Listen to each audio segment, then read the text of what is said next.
Hey, this is Wolfman Jack. Gonna tell you a story about the goblins. That's right, strange, mean little dudes who were so ugly they lived underground in a cave where the sun don't shine. So they lived down there with all the stalactites and the stalagmites and all those underground sites. They were working on a secret project that was bad, man. I mean really evil. And since these goblins were so hideous, Mother Nature made up for it by giving them magical powers, like they could split, man. Okay, here I go. Or they could get bigger, or get smaller. Come on. Or they could change color and fade and become almost invisible. But despite all their magical powers, the goblins had one big problem, and that was defeat.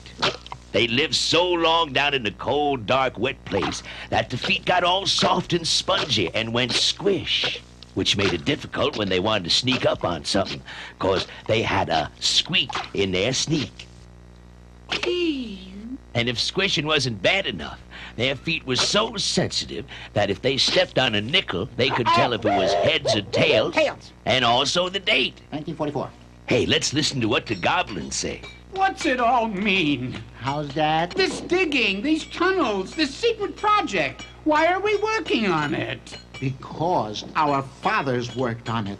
And our fathers' fathers worked on it. And our fathers' fathers' fathers. All right, with the fathers. I know all that. Yeah? Why is what I don't know. Have you forgotten so soon? Yeah, he forgot. Revenge! Revenge on the day people. The day people. Going out of the cave now, up to the surface, to the day people. The day people lived in this beautiful kingdom.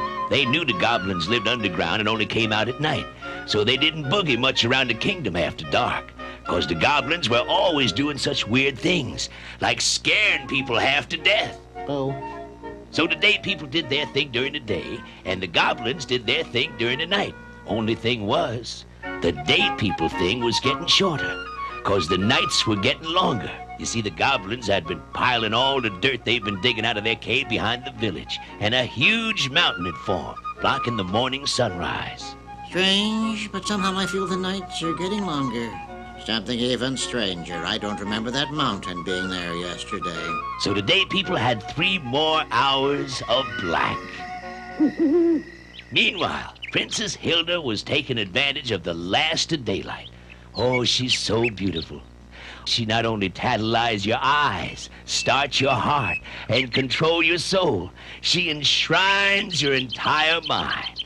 Anyway, Hilda all of a sudden hears sounds. Hark. She say, hark. I hear sounds. I must find out who's making that beautiful music. Well, what do you suppose she find?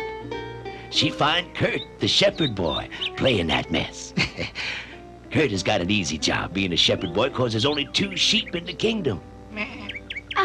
You there, handsome shepherd boy? Me? Oh, you play marvelously well. You flatter me, but let me introduce myself. I'm Kurt, the shepherd boy.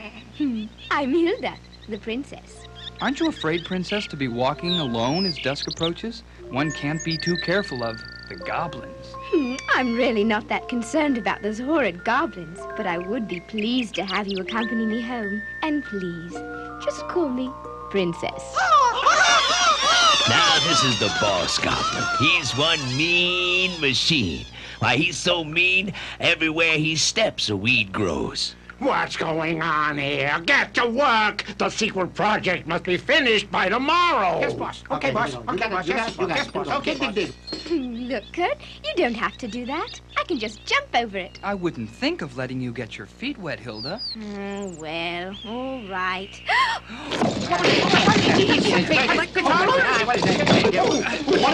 It's an earthquake! It's the Princess Hilda! I know those legs anywhere! Grab her! Got it. Oh, they got me, Kurt. It's the goblins. Hey, stop that. Don't worry, Hilda. I'll pull you out. Pull her down, goblins! Pull her down! You see, the boss goblin wants her down there, 'cause he's always had a thing for Princess Hilda. And in the past, he sent goblins on night raids to kidnap the princess. But the raids have always bombed out, because the goblins couldn't tell the difference between a chick and a chicken. You ninnies, this is not the Princess Hilda. This is a chicken. Oh, that's a chicken. But now, through some kind of miracle, here she was, or at least part of her, down in the goblin cave. Uh-oh. You let her get away. Cobb, don't just stand there. Get up that hole and bring her back.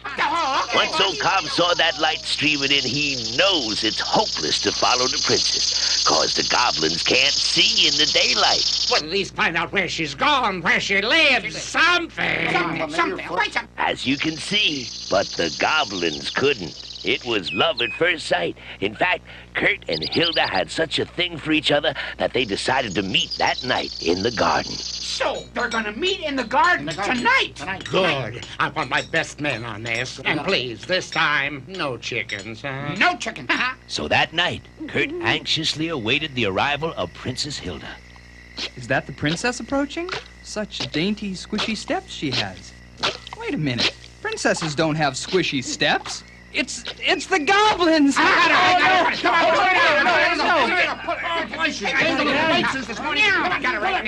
you? No, get back! Get away from me! She's a princess. Man, she is really ugly. Hey, you're making a serious mistake here. I'm not the princess. What are you, chicken? Now, wouldn't you know it, the princess arrived not 2 minutes after all that commotion. Well, better late than never. Kurt? Where are you, Kurt? Come out, wherever you are.